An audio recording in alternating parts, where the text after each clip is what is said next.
ډاکټر صاحب کله چې د بم استعمالېده مخکې موږ دې ته اشاره وکړله خو مثلا په کونړ کې ډېر لږ د داعش نوم اورېدل کېده لیکن نن سبا د کونړ په تقریبا ټولو ولسوالیو کې داعش تشکیلات شته دي نورستان کې په همدغه ترتیب باندې وضعیت اوس څنګه دی د بم دغه بیخي مشخصه هدف چې څه اهداف وي فکر وکړو چې دا نورې څه اهداف هم نه لري دی چې وایي چې داعش په ضد هم استعمال کړه کونړ کې اوس د داعش وضعیت څنګه دی ګوري په عامه اصطلاح وایو چې افغانان واقعا د یو تجربوي حیوانات په صفت باندې د پردیو د ګټو لپاره استعمالیږي او ډېر د افسوس ځای دی چې زموږ په مشرانو کې کاش صلې رحمي وي زړه سوی وي د وطن او د هیواد لرغونی تاریخ وي د خپلو نیکونو یوه حجره د دوی په بدن کې د احمدشاه میرویس خان او سید جمال الدین ژوندی وي ځمکنۍ بشپړتیا ته فکر کولی دا به تر کومه سرحده پورې څوک وي ظاهر قدیر په نوم باندې یو څوک دی په دې پارلمان کې خو په ډاګ یې ویل چې زه داعش یو د ارګ پروژه ده سی ډي لرم اسناد یې لرم نو که د سړي په خپله کومه پروژه په دې اخیستله خو دې ملک څارنوال خو په خرورونو ډوډۍ خوري معاش اخلي قاضي مخلي رئیس جمهور مخلي امنیت والا دي مخابري په لاس کې د کته پورته په دې سرکونو منډې وي کراچیوالان دې خواته خواته کوي نور خو څه کولی نه شي خو هغوی به ورته ویل چې بچی دا خبره واضح کړه دا د کوم ځای نه د ارګ پروژه ده ګورئ دا یو بار مخکې ما ویلي او دا هیوادوال دی په دې باندې قانع د نن نه ډېر وړاندې چې دا تورې څارکښې لا په بوی نه وي زه ارګ ته رئیس جمهور وبللم او د ما سره یې مشوره وکړه و چې د دانګام ولسوالي موږ پرېږدو خلک دې داسې نه وایي چې دا ډېر ننګین سړی دی او د هیواد ته راغلی دی او دا هیواد به ګل ګلزار شي هر هغه چاته چې د وطن ملي ګټې ګرانې نه وي دا مظلوم ولسونه دا قطره قطره بدنونه ګران نه وي او د بادار د ګټو د خوشحالېدو لپاره په دې مظلوم ولس ولې دنګام ولسوالۍ پرېږدو دا د په خاطر باندې چې هغه یو سیساکټه د برق وه د دغه سیساکټې نه نورستان ته یعنې یو چارهیي وه د دغه سیساکټې نه دا تورې څارکښې یا پروژه زموږ په ملک کې هر څه پروسه په پروژه بدلیږي کاش چې دلته یو پروسه راشي دلته نړیوال ښکېلاګر د سرطان دانې په شکل باندې په یو څو ټوپکمارو کار کوي سیستم کار نه کوي سیستم یې ته دونه ګنده کړی دی چې وروره هر څوک چې راځي په څوکۍ باندې که لږ ښه سړی متریشول خو ښه سړي په دې څوکیو کې شته دی نه خو چې هغه وتری شي هغه هم جاړي وایي واک مې نشته دی لکه دا کار وکړه که واک مې نشته دی نو بناءً دا یې د ده په خاطر باندې چې دغه دانګام ولسوالي زموږ د چین سره د روسیې سره د بدخشان سره د نورستان سره او داسې د ویګل د سرون سره مکمله یو سیساکټه ده ټولو ته لار ده ډېره ښایسته لار ده د دې زه شاهد یم زموږ وکیلان شاهد دي ما سره یې پټه مشوره وکړه تاسې باور په خدای وکړئ چې زما بېدې یو سړي ته دا راز ویل ما ته ویل غریب سړی پیسې درکوي او زه واخله خپل ملک خرڅ کړه ما ویل وجداناً به د دغه کمکي ماشوم چې د بدن ټوټې اوس هم په ونو کې تړلې دي او دا وینه پرې رنګ ده که د قیامت په ورځ باندې دا ماشوم ما د ګریوان نه راونیسي چې سپینګیری دا هم د هیواد په غلا او چور او چپاول کې یو لاس درلودلو دا ماته ډېره سخته دانګام ولسوالي اوس څنګه دی وضعیت پکې دانګام ولسوالي اوس هم د همغې دا چې لږ مقاومت رښتیا درته وایم ما وکړو او ما د دې چارواکو غوږونه ور خلاص کړه ما مستقیما د امنیت په شورا کې چې چا مخکې وړله حکیم نورزي صاحب مخکې وړله په دا ورځ باندې ځکه رئیس جمهور ته پاڅېدو د مخکې وړله او دا زموږ ټول د کونړ وکیلان دا زما خبره اوري او ما ته نر غوندې ورته ویل چې رئیس صاحب مجلس چې هر څوک یاستې رئیس صاحب جمهور پاڅېده زه چې د اجنډا ته ګورم دا اجنډا د پردیو د ګټو لپاره ده زما د افغانستان د ګټو لپاره نه ده او هېڅکله به هغسې بې وجدانه اجنډا کې کېنولم چې په هغې کې د ملت ګټې خوندي نه وي نو بناءً دا داسې وړه خبره نه ده پوه چې رسوا شول نو اوس یې نه پرېږدي یو سړی چې زما په نظر باندې یو سړی چې د کور مالک ځان بولي او ماښام په خپلې مېرمن ته وایي شړشم تېل لاکه په بریتون یې ووایي او سار د کور نه خبر نه وي چې فضامې د چا په لاس کې ده ځمکه د چا په لاس کې ده د کور اصلي کندو چا ووهه په کونړ تیارې را روانې دي دوی چوپتیا ده بمونه را روان دي 500 روپۍ 500 دانې دوی چوپتیا ده هلته چې دوی کوم مامور کېنولی دی هغه په یوازې چې د احصایه مدیر مقرر کړي چې خلکو له تذکرې ورکړي ځکه چې هغه قدونه وایي 4 راله 15 رال دا ستا په غبرګون څه دی دولتداري په سوال نه کېږي په خیرات نه کېږي په جړه نه کېږي په تسلیت نه کېږي دا هم داسې مېړني بچي د دې هېواد غواړي چې هغه ورشي او ته وایي چې دا زما څوکۍ دي لالا څه دپاره نیولي دي د دې څوکیو نه زه ډېر کار اخیستلی شم دوی زموږ جرأت را مړ کړه دوی زموږ لرغونی تاریخ را مړ کړه دا هغه واقعا بادار ته خواږه خلک دي چې د خپل وطن خواږه او تیزګران نه دي. زه په ډاګه اعلان کوم که د کونړ خلکو ته دا اجازه ورکړي، د کونړ خلکو ته زه ډېر صفت نه کوم، د هر افغان صفت کوم، تاسو په خدای باور وکړئ چې د کونړ خلکو ته فقط وایي چې تاسو ته اجازه ده، د ټوپک هم نه ورکوي. تاسو ګورئ چې د دوی د دغه څوک چې توپونه راولي، زه د سینې نه هغه طرف ته ورور نه ښیم چې زه د هغه نوم واخلم چې زه د باجوړ سړی ښیم، هغه زما د تن وجود سړی دی. خو زه هغه څوک چې ما په توپ ولي، که د دوی مېرمنې یې رانهوستلې دلته او د ارګ دروازې ته یې رانهوستلې دي کالیڅټو ته چې واخلئ اوس دا تاسو ته موږ راوستې که نه، دوی زموږ عزت را لوټ کړو. ځکه زما د ځمکې نه دفاع پکې نشته. زه ستا په دغه تړون باندې چې کړی دی زه پې توپ رارتم، ته فقط په اړو کې ناست دي او د افغانستان د ولس د وینو سیل کې مطلق د بې دفاع پرېښی دی. قطعا نه، هېڅ نه وه. ستا په درد کې دوی درمن نه دي. د دې هېواد د دې اوسني سیریال چې غل پکې یو دی، مل پکې یو دی، بارود د یو ځای دی، ټاپه د یو ځای ده، شاته اجنډا وګورئ د یو ځای ده، امر د یو ځای نه دی. ګېډه کې ډوډۍ زه ډاکټر یم، مسلکي زم ډاکټر یم، زه انجیټیوب راچوم پیپ چې ډوډۍ راوباسم د یو ملک ده، کانسروا د یو ملک ده. او درد، غم، لارې بندوالی، مشکلات، بمونه لوټول دا د زمای او زه دې بیا هم چوپ پاتې ویم. اوس چې دا ولسونه کوم چوپ پاتې دي پرته له دنه چې فقط جنازو ته انتظار وباسي، بل هېڅ څه نشته. زموږ چوپتیا نتیجه وه چې بس جنازې به هم را روانې. ډاکټر صاحب دغه حکومت باندې او په امریکایانو باندې دغه اتهام دی چې داعش دلته راوستی، اتوم بم بخښنه غواړم، د بمونو مور استعمال کړه، لیکن د هغه نه وروسته داعش لا قوي شو. په ننګرهار کې اوس په کونړ کې دی، جوزجان کې دی، په بدخشان کې دی، فاریاب کې دی، په ارزګان او په دې ځایونو کې دی. اوس دا که په طبیعي توګه په خپل قوت باندې د ځایونو کې پراخ شوی وی، خو بیا دونه بحث نه و، یو ترهګر قوت دی. لیکن که دغسې اسناد شواهد، دغسې شکونه، تردیدونه پیدا کېږي چې امریکایان او زموږ حکومت دغه سره مرسته کوي، نو د داعش نه خو روسیه، چین او د سیمې ټول هېوادونه احساس د خطر کوي. نو که دا خبره قوي کېږي چې حکومت د دې شاته دی، زموږ حکومت کې کسان د دې شاته لاس لري، د دې غبرګون او د دې نتایج به موږ دپاره څه وي؟ دا ما مخکې یو خبره کوله، خو هغه خبرې باندې ما وویله چې 3 شیان موږ ته خارجیانو راوړي دي او 3 شیان یې پر موږ باندې تپلي دي او موږ ته داسې واکمنان راوړي دي چې دا 3 شیان باید پیاده کړي، چې یو تروریزم دی، یو مواد مخدر دی، یو فساد اداري دی. فساد اداري کې هم حوال یو، په مواد مخدر کې هم یو او په تروریزم کې. دا 3 شیان د 80 کال مخ په هاخوا هیچا نه پیژندله. دا د 80 کال مخ په دې خوا چې خارجیانو لاس په افغانستان کې دغه سوی دی، دا شیان بخصوص د ایالات متحده امریکا لاس په دې شي کې رالو. دا ستا سوال په جواب کې چې همیشه مونږ دا چغې وایو چې که چیرته د دنیا استخبارات ټول غلط وایي، یوازې د امریکا استخبارات CIA صحیح وایي، KGB غلط وایي، ISI غلط وایي، اطلاعات د ایران غلط وایي، MI6 غلط وایي، دا ټول غلط وایي، یوازې CIA د امریکا صحیح وایي. تا ولدل ما بل پلمان دا بحث وکړي چې سرګي لاروف واضح دا خبره وکړه چې امریکا افغانستان ته د تروریزم د رشد لپاره راغلی ده، د مبارزې لپاره نه ده راغلی. ضمیر کابلوف وویل چې موثق اسناد لرو چې داعش د امریکې په ذریعه باندې انتقالیږي د یو ځای څخه بل ځای ته. زمونږ هغه وخت کې وزیري صاحب د کور ودان چې استعفا یې وکړه، ویل چې ضمیر کابلوف رواني تکلیف لري چې دا خبرې کوي، خو هغه رواني تکلیف.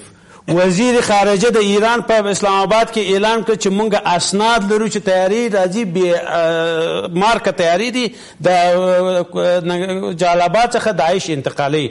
آیا هغه مذهبي تکلیف درلود؟ لکه څنګه چې ډاکټر صاحب وویل ظاهر قدیر په پارلمان کې مستقیم اتمر باندې دا ګوته ولګوله چې شورای امنیت رئیس دا کار کوي. آیا تا اتمر صاحب یا د ځان څارنوالي ته سپارلی وه یا به دې دا سپارلی وه چې واضح شي دې ملت ته چې دا داعش څوک انتقالوي؟ ستا وکیل حمید لالي درته وویله چې رئیس د امنیت ملي په میلمستون کې د داعش تروریستان او کسان چې انتحار کوي دلته وجود لري. نه امنیت ملي حامد لالي راګیر کې پوښتنه ځنې وکړه او نه یو مطبوعاتي کنفرانس ورکړي چې وضاحت ورکړي و دې موضوع ته. یو شی چې د دې ملک دپاره ډېر خطرناکه تمام شوی دی او اشرف غني سرکرده د دې دی چې یو ائتلاف د منطقې د افغانستان پر ضد باندې راپارولی دی چې هغه طالبان اکمالوي، هغه طالبانو ته رشد ورکړي، هغه طالبانو ته ځای ورکړي چې هغه ایران دی، پاکستان دی، روسیه ده، چین دی، آسیایي میانه مملکتون دي، هغه د داعش د ابهام په خاطر باندې دی چې د داعش پروژې ته هیڅوک وضاحت نه ورکړي. داعش پروژه لکه مخکې چې تاسو سوال وکړئ که دا رشد لکه طالب غوندې د قنداره شروع سو، آهسته آهسته ځایونه یې ونیوله، رشد یې وکړئ، یو طبیعي رشد یې وکړئ، خلکو ته دومره سوال نه و. او دا چې د ننګرهار څخه یو ځل معلوم سي، بیا د ننګرهار څخه انتقال سي و شمال ته، او بیا په دې داعش کې فرانسوی شته، عراقی شته، د سوریې کسان شته، د جرمني کسان شته، ازبکستان کسان شته. د افغانستان د کوم خوا څخه دا را انتقال شوي دي؟ دا د انتقال جواب خو د اقل د زموږ استخبارات جناب استانکزی صاحب خو دغه خو دې ووایي چې دا به کوم مرز څخه راغلي، د چا په پاسپورټ راغلي، چا ویزه ورکړې، چا را انتقال کړي. دغه وضاحت ولې دا حکومت نه ورکوي؟ ویل کېږي ځینې منابع وایي چې ترکیې ته ورغلي دي، ترکیې نه د ایران د لارې قاچاقي راځي دې خوا ته. ایران چې د طالب سره همکاري کوي، د ایران یو شی چې موږ د فرا ولایت او د نیمروز دا چې په بد حالت کې قرار لرو چې طالب هلته تقویه دی، طالب هلته اکمالات کېږي، یو علت یې دا دی چې ایران د داعش د پروژې څخه ډېر خطر د احساس خطر نو یعنې ممکنه نه ده، یعنې ممکنه نه ده چې د ایران د لارې نه د داعش دا نه منمه، هېڅ سلیم عقل دا نه مني. دغه جنګ امریکایانو کړی. زه یو ډېر جالبه خبر درته کوم. 2 ورځې مخکې نیکلسون ولاړی فرا ته، ولاړی چې امنیتي وضعیت وڅېړي. نیکلسون چې د فرا نه حرکت کوي، په هغه شپه باندې د ښار څخه په 1 کیلومتر کې پوسته سقوط کوي، 10 نفره پولیس پکې مړه کېږي، 3 اموي ټانګان ځنې وړي، هغه مستقیم طالبان وړي دغه کېږي. هغه ورځ هم نیکلسون هلته سفر کړی دی چې د امنیتي چارو په هکله باندې باید خبرې وکړي، حمایت قاطع نیرو یې هلته وړی ده. دا خبره زه درته وایم چې د دې جنګ توازن، ما مخکې یو خبره وکړه، تاسې جدي دا خبره ما درته وویل یاداشت ونیسه. هغه وخت طالب وصول ته حاضر کېږي چې داعش دومره رشد وکړي چې د طالب ځای ونیسي. توازن د قوا چې د داعش د طالب سره او د حکومت سره برابر سو، بیا طالب لکه حکمتیار راوړي د سولې پروسې کې کېنوي. ما تا ته وویل چې ملا هیبت الله ته بیا دفتر ورکړي، دلته به کاشفه شي، رجال برجسته و دا کسان به بیا د دې امنیت نیسي. جنګ به نه خلاصېږي، دا جنگ نه خلاصېږي. دا جنگ یو پروژه په بل پروژې تبدیلېږي. د طالب پروژه په داعش پروژې پورې، د امریکا منفعت، او دا ډېر اوږد بحث دی. دا اقتصادي اړخ هم لري، سیاسي اړخ لري، نظامي اړخ هم لري. ما تاسې ته مخکې وویله چې امریکا د کاله 299 میلیارد ډالره د افغانستان د مواد مخدره څخه د عاید لري. تر هغه وخت چې دغه جرمي اقتصاد په افغانستان کې، یعنی 299 میلیارد ډالر جرمي اقتصاد منفعت انګلیس او امریکا د افغانستان څخه ویوسي، افغانان به د سولې مخ قطن ونه ویني. دا جنگ د امریکایانو په نفع باندې دی. دا جغرافیه دغسې جنګي ساتي او تا ته دغسې ګوډاګی رژیم درته ساتي چې دا رژیم باید د امریکا د منافع دپاره، د امریکا د پروژو د تطبیق دپاره بهترینه رژیم باید ودی ته وسي. درست. د بمونو مور چې شینوارو کې استعمال شوی ده، د همدې دپاره ده چې جنگ وزېږي، نه دا چې جنگ د منځه ویسي. شفیق صاحب، داعش افغانستان ته خو خطر دی، افغانان وژل کېږي. دلته داعش د ننګرهار کې چې څه وکړل، په شمال کې څه کېږي. داعش راته خو یو مصیبت دی افغانستان ته، یو ستر خطر دی. عراق او سوریه کې چې داعش څه وکړل، که داعش په افغانستان کې په قوت بدلیږي، خو خدا نخواسته افغانستان هماغه حالت ته ځي. داعش نه روسیه او چین او دا هېوادونه احساس د خطر کوي. نو لکه څنګه چې د امنیت کنفرانس کې، د روسیې امنیت کنفرانس کې پخواني رئیس جمهور هم ورته اشاره وکړله، د روسیې او د سیمې د نورو هېوادونو همکاري داعش سره په مبارزه کې آیا موږ ته فرصت نه دی؟ ځواک صاحب، دا د داعش سره په مقابله کې یا په مجموع کې دغه فتنې چې په دې منطقه کې ده، د دې دوه اړخونه دي. یو تعریف یې هغه دی چې امریکایان یې کوي او د هغې په خوله یې موږ حکومت هم کوي. د نوي حکومت منځ ته راتلو سره د 3.5 کاله وړاندې چې کله دا خبره ډېره عنوانېده چې منطقوي همکاري. د منطقوي همکارۍ موخه او تعریف د دوی په نظر دا و چې د امریکا اهداف دی وي خو د منطقې خلق دي په دې کې سره همکار وي. د امریکا سره د همکار وي. زه د فکر کوم چې دا اوس هغه مرحله تیره ده، تعریف بدلیږي. اوس موږ داسې یو بل حالت ته رسېدلی یو. دا بل حالت ته خپله امریکا چې کله د سیمې او د افغانستان دپاره د 13 اګست په میاشت کې خپله نوې استراتیژي اعلان کړه. بیا یې د هغو نه یوه نیمه میاشت وروسته د امریکا د ملي امنیت نوې استراتیژي اعلان کړه. په هغه کې امریکا خپل اهداف روښانه کړل. یو یې دا و چې د ترهګرۍ سره مبارزه د دوی اوس لومړیتوب نه دی. لومړیتوب څه دی؟ موږ د رقیبانو مخه نیول. د رقیبانو مخه نیول چې هغه چین او روسیه ده. د چین د سیپیک د یو لار او یو کمربند دغه پروژه براله مخالفت وشو چې د امریکا د ګټو خلاف ده.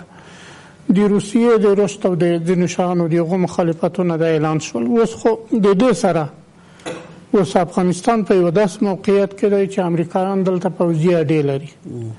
دغه استراتیژي اعلان کړې. معنی یې دا ده چې افغانستان د امریکا د آینده جنگونو لپاره د قماندې او د تمویل او د په اصطلاح د جبهې د اکمال یو مرکز شو. ډېر واضح اوس امریکا او روسیا په افغانستان کې پر رقابت اخته ده. په دغه سیمه کې په افغانستان کې د افغانستان منافع زمونږ د خلکو ګټې څه دي چې د امریکا او د روسیې د رقابت برخه شو او که د هغې رقابت مخه ونیسو. ځان دغه ته راځم. دغه تعریف که داسې وایي چې امریکا هغه پخوانی حالت وایي چې د ترهګرۍ په نامه دلته راغلي او په دنیا کې یو هېواد هم نه و چې په 2001 کال دوی کوم شعار پورته کړو، په دنیا کې یو هېواد هم نه و چې مخالفت ورسره وکړي. هغه په دې شو ظاهرا امریکا مظلومه ښکاره او یو خطر و. اوس خو دنیا 18 کاله وروسته ولیدل چې دا یو منافقت و، یو دومخي و، د خپلو اهدافو لپاره یوه پروژه وه او یو شعار و. د دنیا تر نیمایي زیاته برخه د امریکا د دغه سیاستونو سره تګلارو سره مخالفت لري، مقابله یې کوي. د هغو کې چې څوک ورسره د روسیې او د چین غوندې چې همت لري په اصطلاح او لږ ځواک لري هغه اعلان کوي مقابلې ته همداسې وایي چې موږ د دې سره موافق نه یو. امریکا خپل اهداف په مخ وړي. ایران مثلا همدغه وایي. نو موږ په یو خطرناک حالت کې یو. دوه حالته دي. که موږ د روسیې او د نورو د دوی د نورو متحدینو او د امریکا د رقابتونو په میدان بدلیږو. افغانستان خو برباد شو. د بل جنگ نیابتي جنگ او سوریه نه بدتر ځکه دلته لاند دی. دلته د روسیې سره موږ په سرحد کې یو بیخي د ایران سره په پوله یو. سوریه خو ډېره لرې ده. هغه خو د جغرافیې په او امریکا دلته موجوده ده. یوازینۍ لاره بیا همدا ده چې د موږ چارواکي د موږ ملت یو بل تصمیم ونیسي. هغه همدا دی چې امریکا ته هم ووایي چې په ځای دې کښېنه او روسیې ته هم ووایي راځئ په ګډه دغه اجماع په ګډه داسې جوړه شي چې دلته د کومه ستونزه ده دا د خبرو د لارې د سولې د روسیې ته په کوم دلیل یعنی اوس که روسیې سره خبرې کېږي روسیه وایي چې داعش په افغانستان کې ده او ماته خطر دی. دغه سره داسې کې ځواک صاحب افغانستان حکومت او ملت او سیاسیون یې په ګډه د دغه نوې وزیر په رابطه د سره تصمیم ونیسي. دنیا سره خپل روابط د سره تشریح او تعریف کړي. د امریکا په شمول د ناتو په شمول د خارجي قوتونو د شتون په رابطه چې کومې پریکړې دوی ته مخ کړي او تعهدونه وو د امنیتي تړون په رابطه د سره په دې باید فیصله وکړي. ملت خپل ګټې پکې تعریف کړي او دغه فیصله باید همدا وي چې امریکا ته ووایي چې نور ځان ټولوي موږ دلته دا یو تضمین کوو. دنیا بیا باید روسیه په شمول د سیمې هیوادونه دا باید تضمین کړي چې په افغانستان کې به امنیت تضمیني بیا به څوک مداخله نه کوي. یو او بل به غربي دنیا چې یو عنوان دی چې افغانستان به د داعش او د القاعده په ځالو بدلی او بیا به دنیا غرب تهدیدي د دې تضمین به همدغه روسیه، چین، هند، پاکستان، ایران دا د سیمې دا هیوادونه ورکوي د افغانستان د حکومت په شمول. دویم دغه مسله اوس امریکا او غرب ته به تضمین ورکړي چې دا ځای به د داعش او د القاعده او د طالب دغه نه وي، یعنی د تروریزم مرکز د طالب سره باید صلح او روغه جوړه وشي. د داعش مسله د داعش چې د طالب سره جوړه او روغه وشي او د داعش تشا استخباراتي قوت نه وي، داعش په افغانستان کې بیا نشته، ختم دی، نشته. زه داسې فکر کوم چې یوازینۍ لاره د موږ همدغه ده چې موږ افغان حکومت د خپل خاورې په رابطه د خپلو ملي ګټو په رڼا کې په خپله فیصله وکړي. موږ که د امریکې ته تاثیر لاندې فیصلې کوو، د امریکا په کمپ کې به طبیعي خبر ده چې د روس دښمني به اخلو، د چین به اخلو، هغوی به خپل جنگ دلته کوي، د افغانانو وینه به پکې تویي. که د روسیې مستقیم، که د روسیې په لمن کې لویږو د امریکا مخالفت کوو، عین مسله پیښیږي. موږ باید افغانستان افغانان باید د خپل خاورې، د خپل ولس، د خپلو ګټو په رڼا کې د خپل سرنوشت واکداران شي او خارجیانو ته زیاتې نور په خپل برخلیک کې د پرېکړې حق ورنکړي. ډېر زیاته مننه. کور مدان سلامت اوسئ. ګران لیدونکو، تاسو نه هم مننه چې اوس پورې موږ سره وئ. راتلونکي بحث پورې په خدای سپارم. الله مو مل شه.